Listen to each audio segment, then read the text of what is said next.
It'd be like if you were going to shop for a car and what you were charged for that car was determined by what color t-shirt you're wearing. And that facility might be in network, but the doctor treating you might be out of network. And so you get stuck with a bill and you don't have any coverage for it, even though you thought you were being a responsible consumer. So what's the point?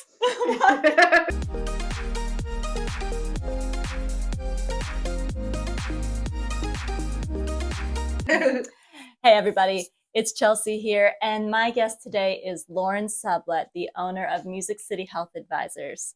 And the reason that I'm so excited to talk with her today is because not only do we both have such a passion for helping people heal and for helping people really just live their best lives possible, but I'm also obsessed with helping people see through the BS of the system. And if there is any system more loaded with BS, it is our health insurance system. So Lauren Sublett is a fantastic health advisor. She's helped me personally. And what I really love about her is that she is a rarity in the health insurance industry because she is actually a true advocate. She spends time educating her clients. She spends time educating just about everybody she talks to. Honestly, it's hard to get her to not talk about it in day-to-day life, which is the kind of person I want to work with. So Lauren, welcome. Thank you so much for being on this YouTube channel. So first and foremost, what is the one thing that you wish people knew when it comes to shopping for health insurance? What is the most important thing that they can educate themselves on, since open enrollment is coming up so quickly? Sure. Most important thing by far is what network you're on. That not only determines who takes your plan, so where you have coverage, what hospitals, what doctors will accept your coverage, but it also determines what you pay out of pocket.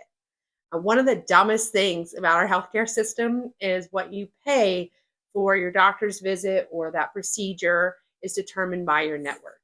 And the analogy that I use, if you ask any of my clients, I tell them it'd be like if you were going to shop for a car and what you were charged for that car was determined by what color t-shirt you're wearing. It's really important to know what network you're on, because a bigger network means less out-of-pocket costs for you anytime you actually use your coverage.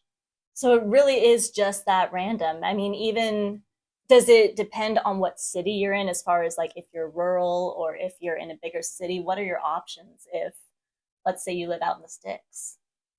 Yeah, that's a really big problem that we're seeing with Obamacare, also known as marketplace or income-based plans, is they will have plans that literally no one accepts. So it's really, really important to check, make sure your local hospital accepts your plan. So if you're taking an ambulance, you got to go to the ER, that you can make sure you have coverage.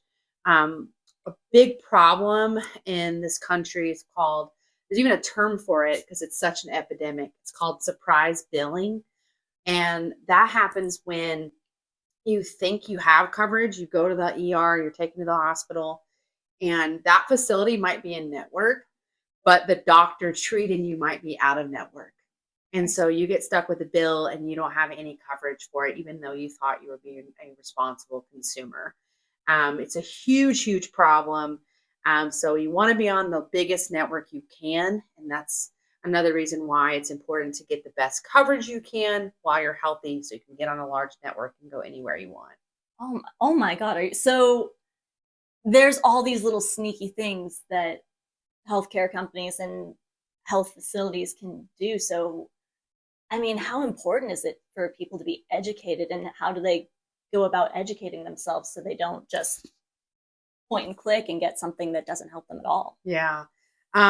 You need to know what you're doing. It's important to understand these problems too, so that when politicians get on TV and tout that improvements they've made, you can kind of see through it, because it doesn't really matter how good your plan is if no one accepts it, or how many people are enrolled if they don't have coverage anyways. So the very least, the most important thing is to know your network, know who's accepting it, and minimize what you're going to have to pay out of pocket anytime something happens. I believe that's a big portion of why medical debt is the number one cause of bankruptcy. And there's this myth that people think it's uninsured people, it's people being irresponsible going to the doctor, but it can be people that thought they were doing the right thing. They thought they had actual health insurance and they didn't. So I personally had, actually, the reason I came to you was because I had a really bad experience with short-term care. It was working fine until it wasn't. So I just want to thank you personally because you saved my royal behind when it came to health insurance. But what are some of the pitfalls of the alternatives to healthcare that are advertised out there? Anywhere from kind of privatized alternatives to just going without health insurance and depending on negotiating down once you're there. Yeah. The biggest thing that I see when I talk to people and I ask them, like, what are you concerned about when you're shopping for your coverage? And the things that people care about are kind of funny to me because they'll worry about how much their physical is going to cost or what their copay is for a doctor's visit or prescription costs even, when what you really need to be looking at is, what are you going to pay in a catastrophe? If something worst case scenario happens, if you're diagnosed with something, what's your worst case you're going to pay out of pocket? And there are a lot of plans that might be affordable and great for the day-to-day use. Maybe you have free preventative care, but you don't have a max out of pocket if you have a heart attack, or if you need a surgery, or if you're taken to an ER. Or even worse, they can kick you off the plan once something major happens. There's a ton of plans that operate that way, where you can't stay on the plan. And they will actually raise your premiums as well. So when you're looking, you need to know what's your worst case if something happens, what's your max out of pocket. Don't look at the day-to-day use because in reality, doctor's visits, preventative care, that stuff's pretty affordable. It's when you get to the ER or need surgeries or have some kind of diagnosis, and that's where it gets really, really pricey. And that's the biggest cause of bankruptcy in this country. Which, as we all know, just affects our mental health and our emotional health so deeply, which just causes more problems, needing more health care. So it really is just a big, warped, shattered system, it sounds like. How is there something that can be done to fix it? Is there a fix for this system, and how might that come about? Yeah. So, sometimes my job is hard. I do deal with very difficult, sad situations daily. And of course, there's a lot of darkness. But to try to find a light and try to be positive, the biggest thing I see is people think that, well, it's the way it's always been, or it's so broken, or it's so confusing, we can't do anything about it.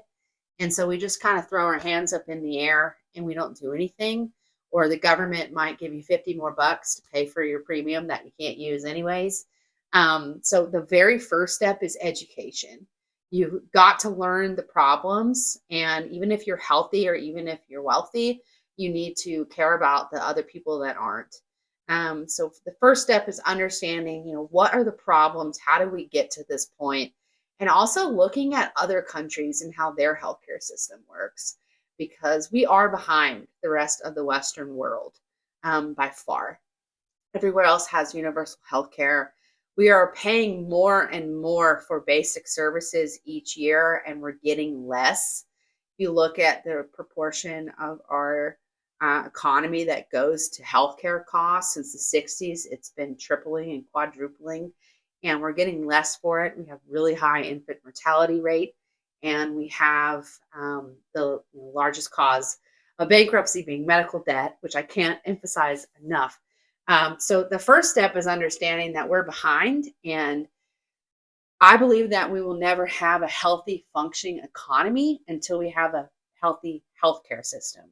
So the very first step is understanding it, understanding the problems, and that's what I'm trying to do, is educate people. I know we might not get a fix in my lifetime, but the first step is at least understanding the problem so we can all work together to finding solutions.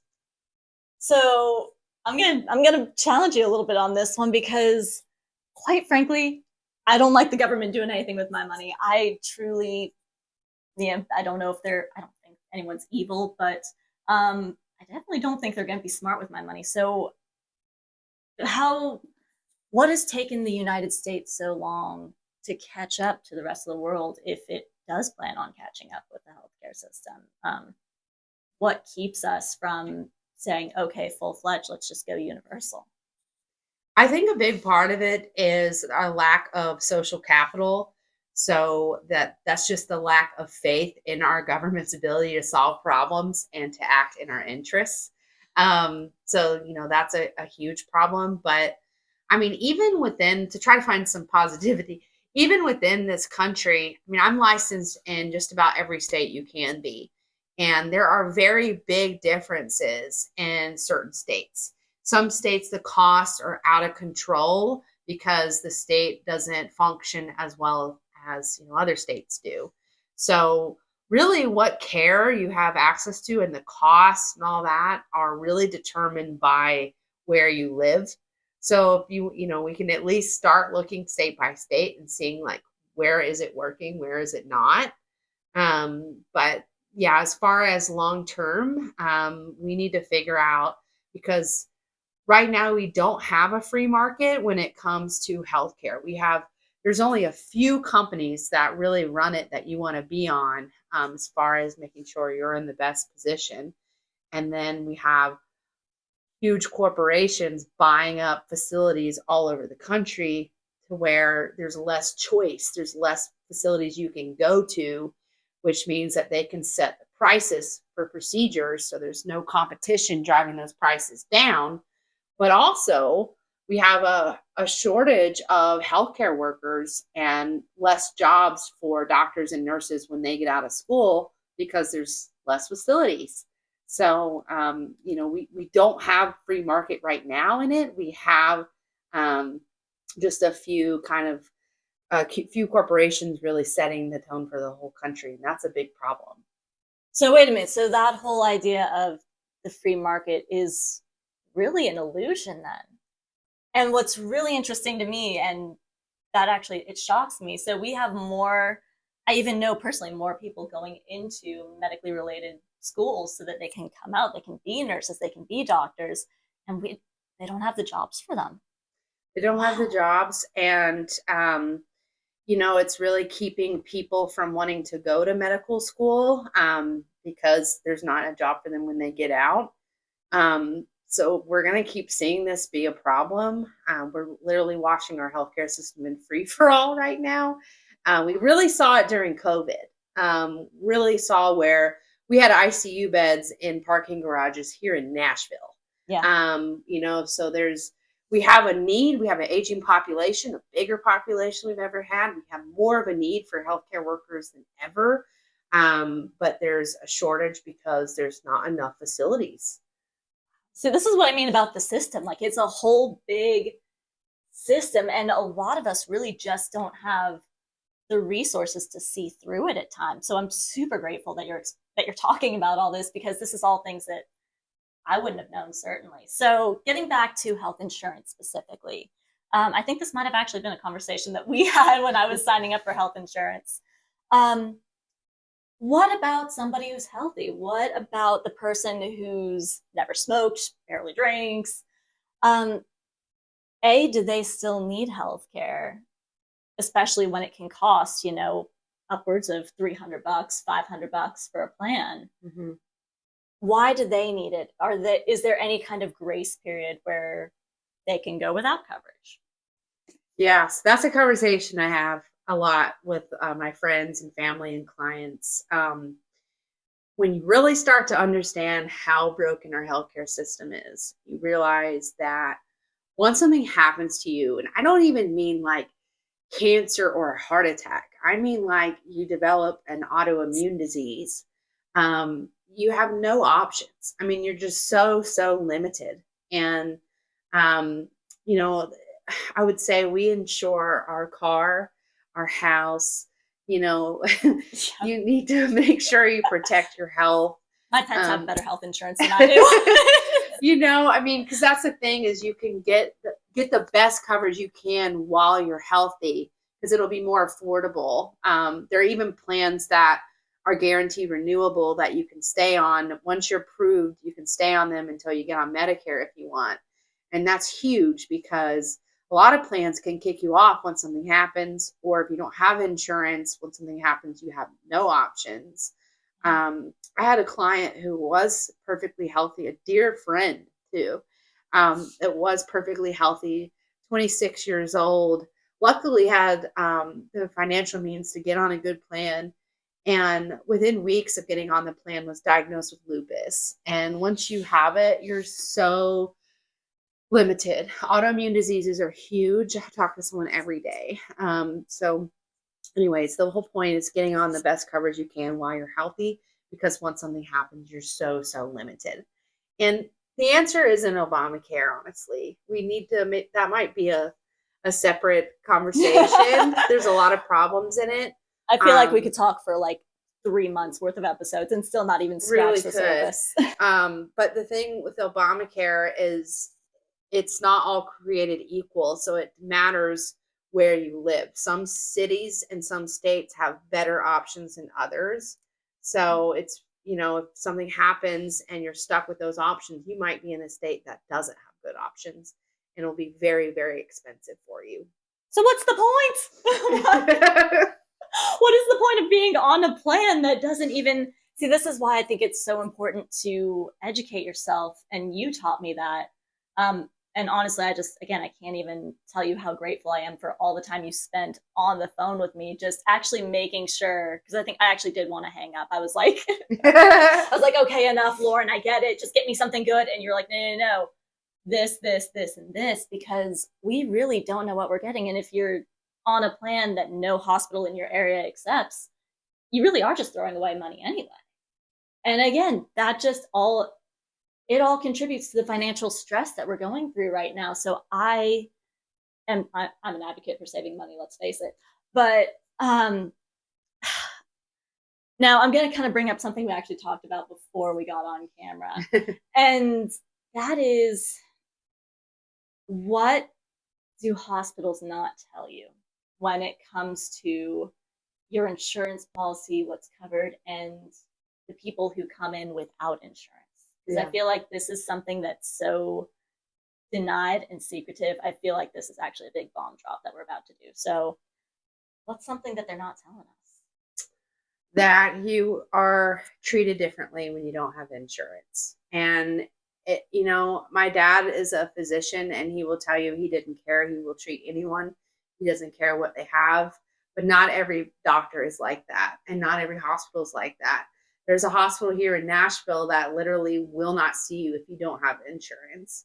So, if you go to the ER and you don't have insurance, you're probably going to wait longer than if you had. So yeah, it's just how it is. And, insurance is a necessary evil. It's like, there's no perfect option, but you need to know what you need based on your situation, so that you can best protect yourself and best navigate our healthcare system. Absolutely. I just couldn't agree more. And I hate to say it, but this is also what we're helping people to see through the system, because the more we're honest about it, and the more we just actually talk straight about it like we're doing, the more chance people have to at least use the system more to their advantage. You're right. I think it's going to be a long time before we change anything drastically enough to heal what's broken. But by God, we can at least get around the system, which is one of the things I really actually appreciate you, because you know the healthcare system so well. Lauren, I just have to shout her out. She knows a lot. I would say all, but maybe maybe there's more ins and outs getting developed. But there are so many little finicky things about health insurance that you could be denied by somebody who's inexperienced, and you could tell them, oh, I have this in my history. And they can say, oh, well, sorry, you're not going to qualify for anything but this plan.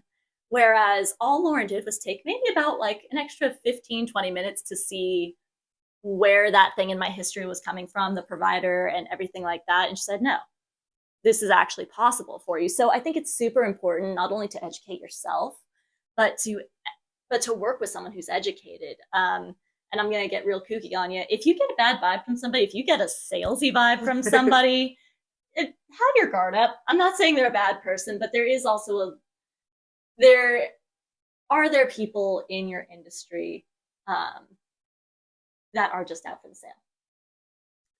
Yeah, I mean, that's just the nature of, our society, unfortunately. I think the difference with me is that, like, yeah, I can write health insurance policies for people, and I'm happy to do that. But I'm an activist, and I use my position to motivate people, because healthcare needs to be the number one thing. That should be the number one thing people should be caring about. I think we should all be storming the Capitol every day about it. I mean, it's such a mess when you start to understand the problems. And when I talk to people that live in rural areas that are really in a bad position, and it's sad. So when I talk to someone that's healthy, I want them to understand that we need healthcare reform for everybody. For our friends and our neighbors that are sick, or don't have the means to get on a really, really good plan. So I'm an advocate. I just hope that after you talk with me, you can kind of see through now when you listen to politicians talk, kind of see that they're full of it, and that we all can work together to advocate for healthcare reform. Frank, we can just end that. We can end the session. We can end this interview right now. I think that just really sums it up. And it's one of the things I very much do appreciate about you is that you are an advocate in all areas of your life. Again, like, you can't talk to Lauren socially without her advocating for change, for making the world a better place. So it's why I'm so grateful that you're on this. Give me a bullet point of the 3 things that people need to know to prepare themselves for going into open enrollment. Sure. So first of all, you need to know what you need. If you have a major pre-existing condition, you need to be on Obamacare. If you don't have a really good employer plan, then you need to be on Obamacare, because that's going to best protect you with your pre-existing condition. If you're healthy, then it's important to look at all of your options, and that's where a health advisor comes in. You might qualify for some underwritten plans, just meaning that you have to get approved, but you can get better coverage and better rates. So just number one, knowing what you need. For open enrollment, which is just for Obamacare, private plans, you can enroll anytime. That is only November 1st through December 15th.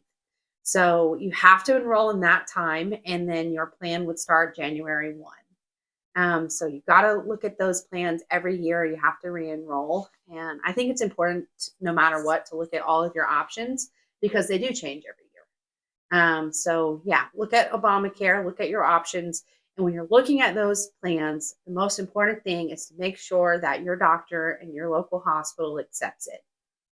Knowing your network. Yeah, exactly. Because that is the biggest penny of the whole thing. So I'm so glad that you clarified that for us. So I always have a solution, even if I can't help them, I'm going to hold their hand until we get them coverage. And that, I think, is something that you really offer value in with your customers and your clients. It's just so wonderful to see that there are people out there who actually do care about education and who do care about educating people for the healthcare system, because even if it's broken, if you're educated, you can at least make it better for yourself. Eventually the system's going to get fixed. Don't know when, don't know how, but hopefully we'll get there. So with that being said, you are licensed in 34 states. You have partners in other states that can help everybody. So there's really no excuse not to call this gal. I will be linking Music City Health Advisors website down in the comments or in the description below, and give Lauren a call. Would you recommend people set up an advanced time for like an advanced appointment? That's always best. I make sure I can get to you, and on my website, you can schedule an appointment, whether you just have a simple question, you need help with prescriptions, or you want to go over all of your coverage options. You can schedule it directly. You heard the lady procrastinators. I'm one of them. Thank God you got me on a plan today. That's underwritten. That's all I can say. So go to her website, check out her resources, because she also has amazing resources for healthcare, for mental health.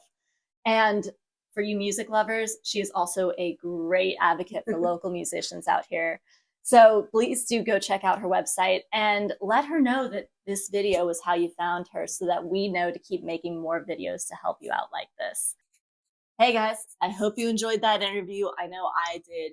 And full disclosure, that was my first interview ever. So I didn't know quite how to end it when we were filming it. So I just wanted to pop back on here, wrap it up nice and neatly, and say a huge thank you to Lauren Sublett of Music City Health Advisors. Thank you for being such an incredible guest.